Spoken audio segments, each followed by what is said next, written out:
Guys যদি আপনার অ্যাকাউন্টের দিকে আপনার অন্য কোনো ব্যক্তির অ্যাকাউন্টে ভুলে পয়সা ট্রান্সফার হয়ে গেছে এই পয়সাটা আপনি নিজে নিজে ঘুরে আপনার অ্যাকাউন্টে নিয়ে আসবেন, মানে রিটার্ন করে আপনার অ্যাকাউন্টে নিজে নিজে রিফান্ড করে নিয়ে আসবেন।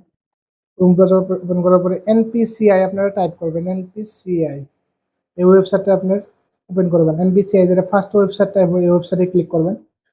ক্লিক করার পরে তো আপনারা স্ক্রল ডাউন করে নিচে চলে যাবেন।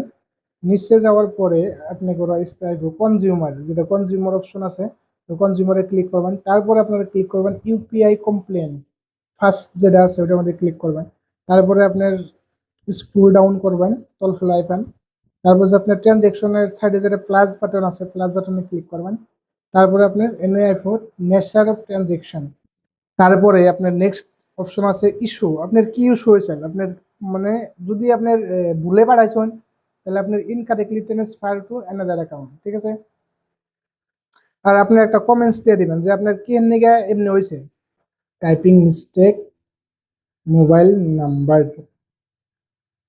মোবাইল নাম্বার বা অ্যাকাউন্ট নাম্বার দিয়ে দিয়েছেন। হ্যাঁ, আপনি যেটা ব্যাংক, এই ব্যাংকটা সিলেক্ট করবেন, state bank, Airtel payment bank, তো এখানে সব ধরনের ব্যাংকের লিস্ট আছে। ব্যাংক অফ বরোদা আমি জাস্ট মানে একটা টাইপ করলাম। যদি আপনার 5,000 টাকা, তাহলে 5,000 টাকা এখানে টাইপ করবেন আর ওর 0 পয়সা। তারপরে ট্রানজ্যাকশন ডেট, আপনি ট্রানজ্যাকশন কবে করছিলেন, 2 তারিখ দিলাম।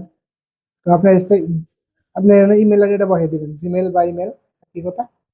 তো এনে আপনার বসিয়ে দিবেন। তারপরে আপনি কি করবেন, সাবমিট করবেন। তো আপনার কাম হয়ে যাবে, উইদিন 24 আওয়ার্সের ভিতরে আপনি সেটা রিফান্ড পাই যাবেন।